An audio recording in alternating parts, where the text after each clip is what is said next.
Hello everyone, welcome back to my channel. I'm here with my 10 on the 10th collab. It's a collab that I host every month, and we upload Christmas cards that we have made just to get a head start on the holiday season. It can be 10 cards, like in the name, 10 on the 10th, or it can be, more or less, just whatever you want to make. It's for those that are participating, just to help them build up their stash so they're not so stressed out in the holiday season. And if you can hear in the background, my daughter's bird is going crazy. She just recently got a cockatiel named Peaches, and Peaches is a little crazy sometimes. She likes to be very vocal. She's probably wanting out of her cage. So you might hear her throughout this. Now, on these cards that I made, I found a picture on Pinterest. So I kind of used sort of the idea. It did have like this panel that went down the side here, and I did use the same starburst punch that they used, but they had a little embellishment at the top. I went with these bows at the bottom. I had gotten these bows last year off of HSN. It came with some red and gold and green, and I had decided to go ahead and pull those out because I thought those would be cute at the bottom here. These stamps here are from this set by Altenew called Holiday Tag Sentiments. It just has all these cute little phrases for using on like gift tags, or like here, this one, Baked with Love, could be good for if you give, a handmade treat at the holiday season. So I just pulled out 4 different sentiments that would be good on cards. This one is Joy to the World, and I did do 3 cards in each background color, and these are all just scraps of paper that I found over in my Christmas stuff in the corner of my craft room. These were all just pieces that were cut down from other things that I'd made, so they worked perfectly on this card. These card bases are the pre-made ones from Hobby Lobby, and I used different colors of those little thin peel-off strips from Love from Lizzie, I think is the name of it. And then just little Dollar Tree bling. And the insides are blank right now because I'm not sure what I will put in the middle. If I put anything, I may just write something. I'm not sure. But I think these turned out really, really cute. The cards themselves, the bases are 4 wide by 5.5 tall. So I just cut down the red, like the cardstock for the base. Just cut it down 1/4 inch smaller. And this paper strip here, I cut the same length as this paper, and then I just basically cut it. I think these are 2.5 inches wide, and it gives this nice little, just the nice perfect size for these card fronts. And then just use a glue dot to put the little bow on. So here's the first one, and I did get 12 cards because I did 3 in the red cardstock, 3 with sort of a not bright green, sort of a sprucey green, and 3 in sort of a goldish collared tan. Has a little bit of gold tones to it, I think. And then 3 in a blue shade of cardstock. So here's the first one. And here is the next one. Love this little striped paper. It was just a little, almost looks like a border strip sheet. And these, I believe, came out of a 12 by 12 paper stack from years ago from Die Cuts with the View. It's when Joann's used to have all those collections. Like every year they come out with a new Christmas set. It would have like the 12 by 12 paper pad with like 180 sheets. I mean, it was a ridiculous amount of paper you got. It'd have the matching, like, coordinating cardstock packs. It would have smaller, I think smaller pads, smaller sized paper as well. And they usually had like sticker pads, Just all kinds. It was like an entire collection, and every year I would always buy like the entire collection. Oh, it had the card bases too that matched, had the same patterns and collars. And I'd buy up all that stuff, and I probably got tons of that left over from, because it was so much stuff that I never could go through it all. So I believe these little pattern papers are from one of those stacks, because it's just a real thin, like scrapbook weight paper. And it had all kinds of just different fun prints. There's some little fat little birdies there with some jingle bells and some stripes, and that said Merry Christmas across the top. And then this pretty little design here, and some like pine cones, it looks like. And I just went with the gold bow and the little red bling.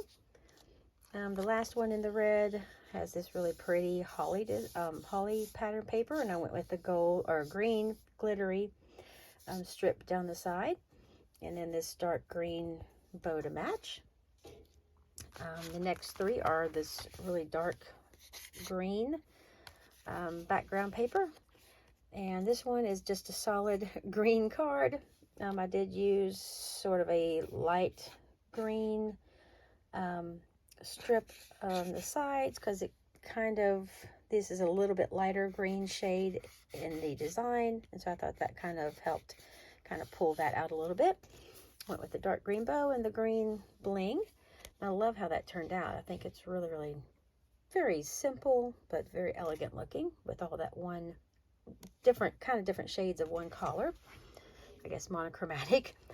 This one's cute with the little gingerbread cookies and Christmas tree cookies. And this tape here was a clear, sort of sparkly. I was hoping it would show up more white. I really wanted to use like a white strip of this tape.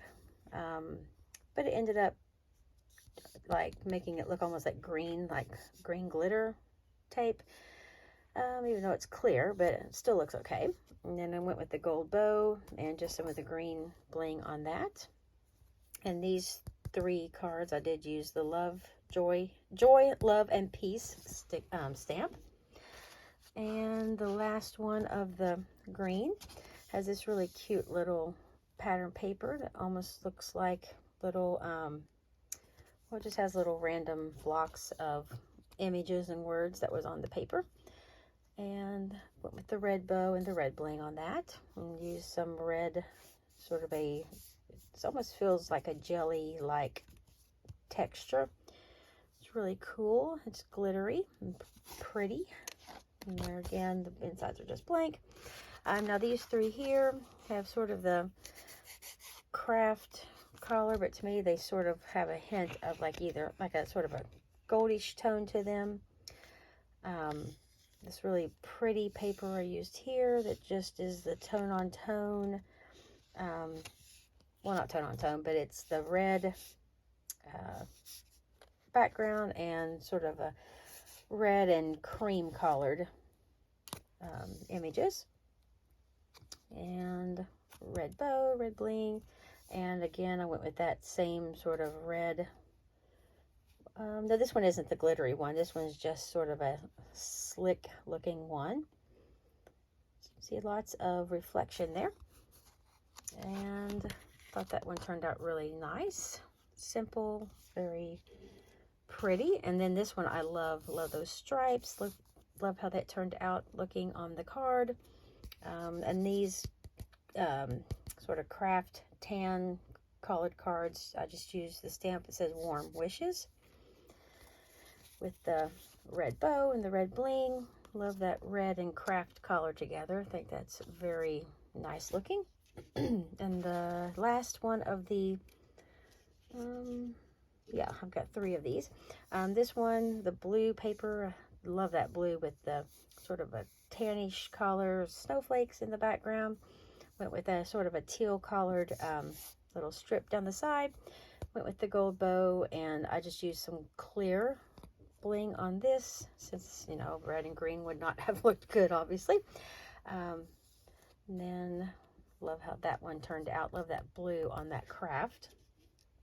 And the last three are on this sort of tealish looking cardstock. And this pretty pattern here has all the pretty bright colored ornaments in all the different colors. And these 3 cards say Merry and Bright, and I just went with the gold strip down the side and the gold bow and then red bling. And there's that one. And this one I went with clear bling, and this has a really pretty, sort of looks like snowflakes, but it's just a nice little geometric design. And again, went with the blue strips on the side and the gold bow. And then the last one, I love this blue and red together. This blue and sort of a teal and white polka dots, and with the blue strips down the side. And I decided to use red because I thought that would really just not be a nice pop of color, since the whole card was basically blue. And I love how these turned out. And then these 3 cards said Merry and Bright. Now for some reason, this one particular stamp kept wanting to get ink right in the center of it. No matter how lightly I tried to press the stamp down on the stamp pad or the ink pad, it always wanted to get a little tiny dot of ink. So I wasn't worried about it. I just went ahead and used it. And actually, I think several of these I've actually stamped on the other side and flipped over. So this is probably better looking than some of the other stampings that I did. But there we have these cards. I think they turned out really, really cute. And like I said, the image that I saw on Pinterest was basically the same layout, just had this piece of paper that went down sort of the left-hand side of the card. And I don't know if it used the same kind of little tape strips down the side, peel-off strips. It did have this same starburst punch with like a sentiment in the middle. And then it had like a little sticker, like a 3D embellishment up at the top corner instead of having something down below. But I really loved the look of the bow on here. And so there are my cards for this month's 10 on the 10th. I was able to get 12 cards, 3 of each color. Please go and check out the other ladies who are in this collab with me. They will be listed down below, and if you want to play along as well, you can always upload your videos and use the hashtag 10 on the 10th collab. That'll be listed down in the description as well, and that way we can find you when you post your videos, or you can do it on Instagram as well. We can find it that way. Thank you so much everyone for stopping by, and I'll see you all in the next video. Take care.